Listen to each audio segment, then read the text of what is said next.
He's the one who has really gone and set up fences for several kilometers across the Assam and Bangladesh border, which nobody had done before him.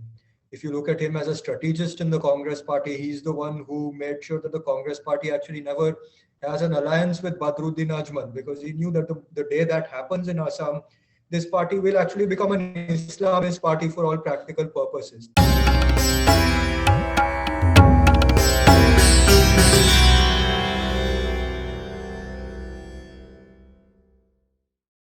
Namaste and a very good evening. Welcome to Chaitya Media. I'm your host Sharan Sethi. Joining me today for a conversation is Ajit Datta ji. He's an author and a biographer of Himanta Biswa Sarma ji's life and legacy as a career politician from the Northeast who's making waves across the political spectrum, not just limited to the Northeast, but also beyond that in Indian mainland. Ajit ji, namaste. I've watched your interviews. Thank you so much for joining us, and I'm sure this is going to be a very promising conversation. Namaste, Sharan. Thank you so much for having me.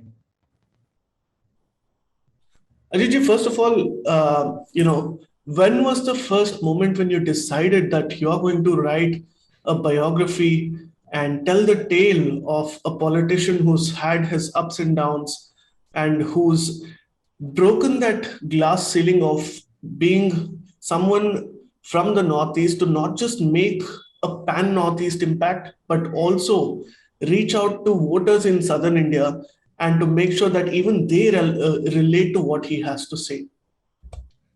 So actually, I have followed politics since I was a child, and political biographies have always been my favorite genre of books. And political biographies of politicians who are still very much in the game is something that I find even more interesting. So it was always on my bucket list to write a book like that. Whenever I found that we had the right leader that I could write on. So many of the interesting politicians, obviously, who are worthy of such a book are generally taken in a certain sense. So when I came across Himanta Biswa Sarma's political career, I followed it very closely. It was a very interesting one, especially after he joined the BJP, because uh, generally people who join the BJP, who have joined the BJP after 2014, have been looked at with a lot of doubt, with a lot of contempt by even the BJP's core supporter base. But he was somebody who really made it his home very naturally.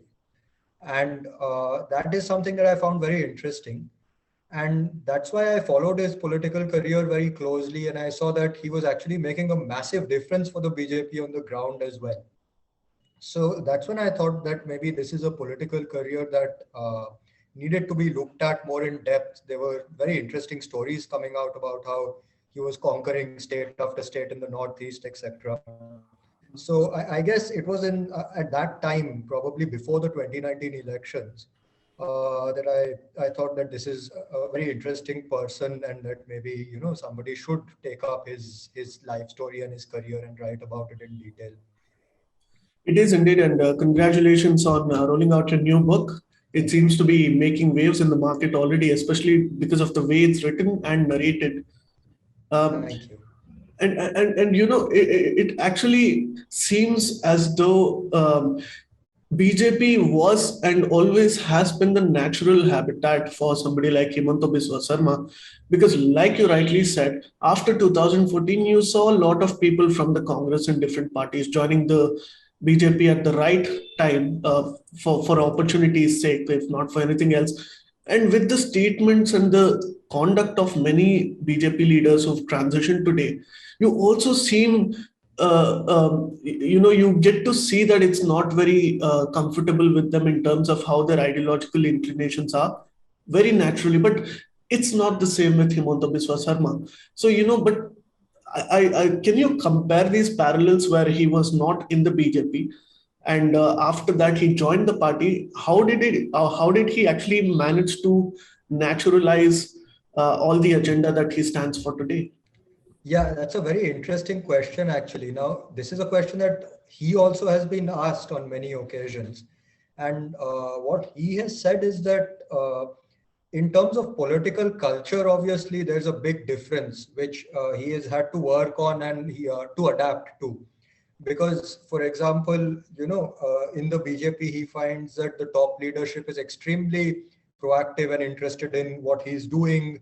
They're calling him to Delhi every now and then, maybe twice or thrice in a month to discuss how things will, pan out in the Northeast, etc. Ever since he joined the BJP, while the entire work culture in the Congress was very different because he used to probably go on his own to camp there and get a meeting, maybe wait for a week, not get a meeting, return home without a meeting. So there's a big difference in terms of the political culture itself between both parties. But I think what people are more interested in knowing is the ideological aspect and how he has managed to take to BJP in such a natural way at the ideological level. So what we must actually realize is that Himanta Biswa Sarma is a product of the Assam agitation.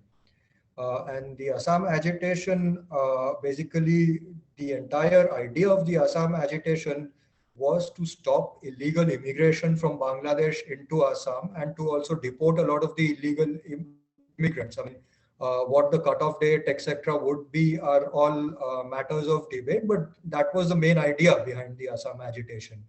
And he has been a part of the Assam agitation since he was a little boy of 10 or 11 years old. Now, of course, in his 20s, he joined the Congress. But then again, these values or these ideals of the Assam agitation are something that he never really compromised on, even in the Congress party. Because if you look at his work as a minister in charge of the implementation of the Assam Accord, for instance, he's the one who has really gone and set up fences for several kilometers across the Assam and Bangladesh border, which nobody had done before him. If you look at him as a strategist in the Congress party, he's the one who made sure that the Congress party actually never has an alliance with Badruddin Ajmal, because he knew that the day that happens in Assam, this party will actually become an Islamist party for all practical purposes. And that is exactly what has happened today, where people are voting in a completely polarized way because they look at Congress as an Islamist party ever since it got into an alliance with Ajmal. Now, this generation of leaders who were part of the Assam agitation, people like Himanta Biswa Sarma, Sarbanand Sonowal, etc., are a bit younger than the initial people who were part of the Assam agitation and who took to politics very actively. People like Prafulla Mahanta, Brigu Kukan, etc. And these people had, of course, used the Assam Gana Parishad as their vehicle. Yeah. The RSS, the Rashtriya Swayamsevak Sangh, was involved with the Assam movement since a long time, because this plank of illegal immigration was something that was a plank for them much before the Assam agitation even came about. They were involved with the Assam agitation logistically, and Himanta Biswa Sarma even remembers attending RSS shakhas as a teenager, etc. So the AGP, of course, then took a bit of a secular turn in the late 90s. And therefore, a lot of the people from this age group or this generation have found a very natural home in the BJP today. Right. So it is very interesting indeed. And, most of the times, one often complains that there is not enough coverage of the Northeast or leaders who are from the Northeast. And at Chitti, we have been making a very conscious effort to make sure that whether it's the Manipur elections or the Naga insurgency, or be it debates on AFSPA, we try to cover them without any clutter, without any mics being thrown around or chairs being thrown around. And that's something we stand for. So in that sense, Himanta Biswa Sarma's appeal, like we were discussing earlier, keeping that apart from how he is an appeal today to the rest of India, how does the rest of the northeastern states, apart from Assam, look up to him as a leader? So that's a very interesting question, because he is definitely a mass leader in Assam, in every part of Assam. He has been a mass leader for a long time, because he has been a cabinet minister for the longest time, since 2001. He has held important portfolios. He has actually done a lot of work on the ground, which makes him very popular. In other northeastern states, he has always been more of the strategist. Uh, and this is not something that is new. After he joined the BJP, he was even the Congress party's main strategist after the 2006 Assam elections. For most of the northeastern states where there was a Congress party government, or where an election had to take place, or a government had to be formed, or things like that, he was always the main strategist. So he obviously, like, for him electorally, Assam is the place from where he gets elected, from where he's become a minister, from where he's become the chief minister and all of that. So he has not really he doesn't have a base per se, probably outside Assam in the other northeastern states, but he's definitely somebody who runs and controls a lot of the political operations and the governments in those states since a long time. And what do you think is the future trajectory? Although, I don't mean to be uh, conspiratorial or, already create any controversy from your side, but obviously there is a certain wave that Himanta Biswa Sarma carries with him. And even people like me who's based in South India talk about the future that he may powerfully hold. In some time after Modi and Yogi. So, in that sense, how did this entire charm around him come to be about? Because essentially, he's been the same person that he was in the Congress, even after joining the BJP, but it seems to have worked wonders with the BJP and not with the Congress. Yeah, exactly. So there is his ideological clarity, which is a big factor, and his ideological clarity obviously has worked with the BJP base much more than it has worked with the Congress base. That is quite obvious. But yeah, I mean, that says a lot about the BJP base also, because they clearly appreciate this clarity, and they clearly appreciate that here is somebody who is in a state like Assam, where all the so-called core issues that we talk about are very prevalent. They're very real issues for people on the ground. And this is a man who is very fearlessly taking on these issues and trying to, and he's doing it in a very unabashed manner. He's talking about it openly, etc. So yeah, I mean, there is of course the element that he is a very prominent person from a part of India that has generally been neglected, and therefore there is even more excitement around him, because people can't remember the last time that a leader from the northeast rose so prominently and became such an important fixture in national discourse. So all of those elements, yeah, I mean, they do bring him to the nation's to the forefront of national discourse, or the national narrative, in a certain sense. There is no doubt about that. Absolutely. And would you agree that he's one of those rare breed of leaders who's both street smart and intellectual? Because that doesn't happen. It's either, it's usually either way around. Very much, actually. So, in fact, I have written this in the introduction of my book, that there are elements to him, to his personality or to his career, which remind me of several leaders. And I have named Mr. Arun Jaitley, Mr. Pramod Mahajan, Mr. Nitin Gadkari, Mr. Amit Shah, and Yogi Adityanath for various reasons. So there is definitely an intellectual element to him, because he's a very decorated lawyer in the state of Assam. He's somebody who has a PhD, very academically accomplished, somebody who has written extensively, whose writings have appeared in the opinion pages of several newspapers since his 20s, and not just Assamese newspapers, but even at the national level, several newspapers since a long time. So there is and he drives the intellectual discourse in the state since a long time. There is no doubt about that. So there is definitely this intellectual side to him, and of course the political side to him is something that is very apparent. That is probably like his what he is known for, in fact. So that is something that cannot be discounted. So yeah, you have both these elements. You've also, written about how Hiteswar Saikya's life had a huge impact on Himanta Biswa Sarma. So for those who may not be aware of who Hiteswar Saikia is and what kind of an impact he's had on this particular personality, could you tell us more about it? Yeah, so Hiteshwar Saikia was one of the Congress chief ministers of Assam, one of the very prominent leaders actually in Assam's history.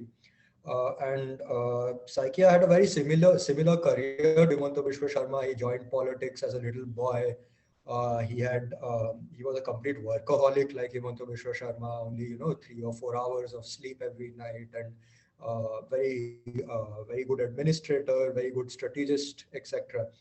And when Himanta Biswa Sharma was the General Secretary of the Guwahati unit of the All Assam Students Union, as well as the General Secretary of Cotton College the student body of Cotton College, which is the most prestigious student body in the state politically. At that point, Hiteshwar Saikia realized that this man is sort of holding the entire ASU together. The ASU is like the mothership of the Assam agitation. So, like the parallel can be made as to what the RSS is to the BJP, the ASU is to the AGP in a certain sense. So, he realized that this boy in his 20s is holding ASU together, and he needs to be co-opted. He needs to be brought to his own side so that the Congress also understands where the youth of the state is headed, and the Congress also starts dominating student politics in the state again. So due to these considerations, he actually broke the ASU's back, first by bringing Himanta Biswa Sharma to his side, and secondly by using Himanta Biswa Sharma's expertise to actually drive the entire youth movement away from the ASU, all the college bodies in the state away from the ASU, etc. Uh, so that is how Himanta Biswa Sharma actually came to become Hiteshwar Saikia's right hand man or confidant. And Hiteshwar Saikia, of course, before that was also involved in, or also spearheaded what was Operation Rhino, which was an operation to Yeah. bring the Ulfas back. The Ulfa, of course, was the armed faction of the Assam agitation. So Hiteshwar Saikia, in a certain sense, before that was also the person under whom the Assam Accord was signed. So he was the person who actually sort of put the Assam agitation or the Assam movement to an end uh, by bringing the accord, by breaking these various organizations which were its backbone. And of course, today Himanta Biswa Sharma still considers him to be one of his idols or one of his mentors, actually, at least at a political level. And it's interesting because he is somebody who's touted to be the person who will actually bring about a lot of the solutions to some of the problems for which there was an uprising in Assam in the first place. So yeah, that is the relation that they share, and that is who Saikia is, especially in the context of Himanta Biswa Sharma's life. What legacy do you think he'll be leaving behind? Especially because one of the leading movements for the implementation of CA and RC, we've seen how that has polarized, communities and certain political sections, not just in the Northeast but also across India. But the realities of illegal immigration are faced by local Assamese and people of the Northeast who are rightfully represented by leaders like Himanta Biswa Sarma.